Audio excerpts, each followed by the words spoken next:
Sekarang kita akan coba ulas contoh teknik SN itu seperti apa. Jadi SN ini pionir pertama ya, channel attention. Kepanjangannya squeeze dan excitation. Jadi dia bagaimana cara dia memberikan atensi pada fitur map? Pertama tuh dia mengkolek yang namanya global attention, global information, terus mengcapture channel wise relationship dan mengimprove representation ability ya. Ini kayak definisinya gitu. Yang pertama yang perlu di garis bawah itu dia pertama nge-collect global attention, global information. Nah, gimana caranya si SE Block mengkolek global information, terus mengcapture channel wise relationship? Kita akan bedah arsitektur. Jadi si SE Block ini, jadi selanjutnya kalau SN itu di bagian dalamnya gitu ya, secara arsitektur disebutnya SE Block atau Squeeze and Excitation Block.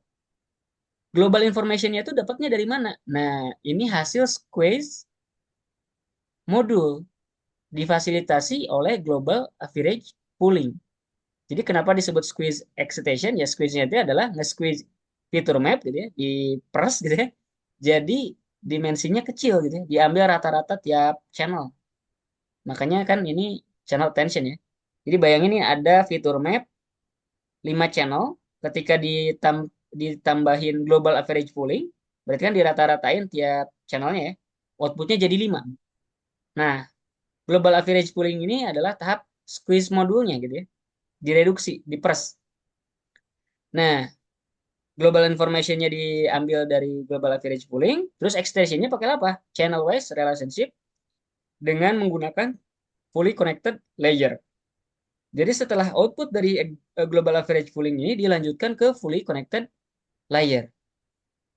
Activation-nya pakai Oke. relu, ya. Terus dimasukin Hmm. lagi ke fully connected layer dengan activation sigmoid. Sesimpel ini. Jadi pertama ini mirip kayak fully connected layer gitu ya. Seperti yang di pertemuan 1 2. Nah, Iya benar. dengan seperti ini si fitur map bisa diekstrak atau ngehasilin yang namanya attention vector, Mas. Jadi output sigmoid ini disebutnya attention vector. Attention vector ini seperti apa? Nah, ilustrasinya ya dimensinya seperti ini ya. 1 kali 1 kali C. Jadi kalau di sini kita punya C itu berarti channel ya. Punya channelnya 5, ya 5 gitu ya. Berarti attention vectornya itu dimensinya 1 kali 1 kali 5. Berarti ada 5 titik gitu ya. Ada 5 value gitu di dalam vektornya, di dalam array-nya. Nah, 5 array ini misalkan nilainya 0001 gitu ya. Yang hijau paling ujung. Nah, digunakan untuk apa? Nge-weighting, ngasih bobot ke fitur map original. Jadi makanya di sini tuh kayak di ini tuh dikali ya, dimultiplikasi gitu ya, di matriks multiplikasi. Fitur map original dimultiplikasi dengan vektor attention vektor hasil operasi di sini. Nah, hasilnya jadi apa? Oke.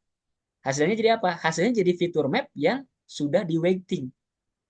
Kalau anggapannya Di- tadi nih kita bayangin ya.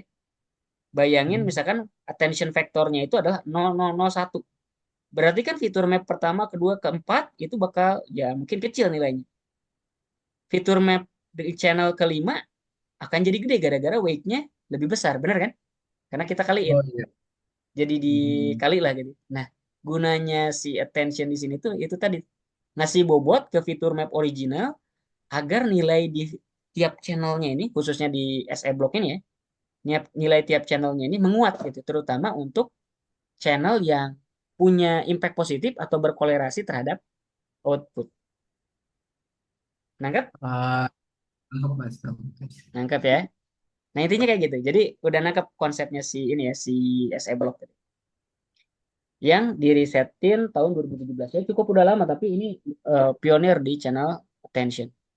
Namun, Hmm. tetap aja ya, walaupun memang sefantastis mungkin ya, sefantastis itu, dia datang dengan beberapa kekurangan.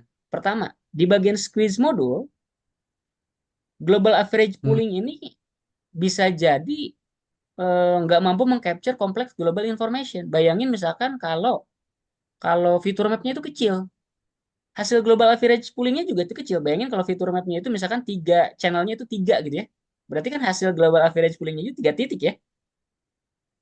Ya, Nah, ini tiga akan titik. menjadi bermasalah ketika informasi atau sumber datanya itu terlalu kompleks untuk disimplifikasi menggunakan global average pooling. Jadi banyak yang nggak ketangkep lah intinya kayak gitu. Karena too simple. Karena kan global average pooling itu sesimpel ngerata-ratain satu channel, udah ada berapa channel hasilnya masing-masing channel dirata-ratain gitu. Sesimpel itu. Nah, itu yang pertama, squeeze-nya Oke. terlalu simpel, yang kedua excitation-nya terlalu kompleks. Karena apa? Di sini udah dua kali fully connected layer ya. Fully connected layer di Hmm. relu, terus di upscaling fully connected layer di sigmoidin. Nah, ini terlalu kompleks karena bayangin, tiap kali setelah convolution layer, misalnya kita sisipin ini gitu ya, dan kita punya tiga convolution layer, berarti tiga kali nih ngejalanin yang kayak gini untuk satu kali feed forward. Jadi cukup computation intensif, gitu ya. Nah, Oke. makanya di riset-riset selanjutnya itu banyak yang memperbaiki kekurangan ini. Ada yang memperbaiki di bagian squeeze modulnya, ada yang memperbaiki di extension modulnya, ada yang memperbaiki di keduanya. Tapi kita akan coba ulas satu yang memperbaiki di bagian squeeze modulnya ya, yang ngebikin paling nggak ngegantiin bagian global average poolingnya ini yang karena tadi itu terlalu simple ya.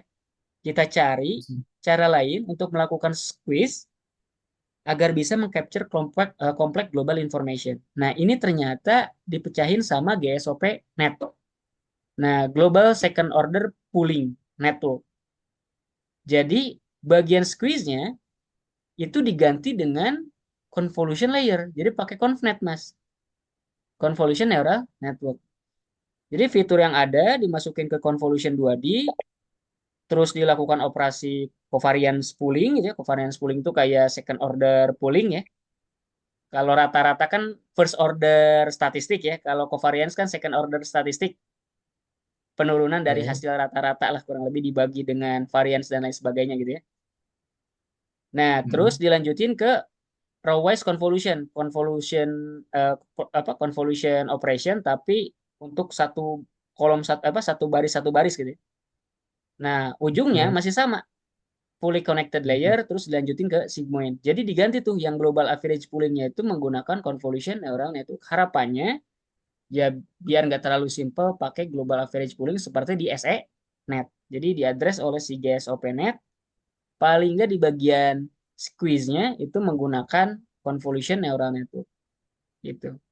Efeknya gimana? Efeknya sama. Jadi efeknya sama. Jadi pertama kan input tensornya gitu ya, dikonvolusiin ngasilin fitur map gitu ya, dilakukan second order pooling gitu ya, jadi covariant matrix, row-wise convolution jadi satu dimensi matrix gitu ya. Nah, ini weighted vektornya sama mirip seperti di atas, cuma cara dapetinnya aja yang beda.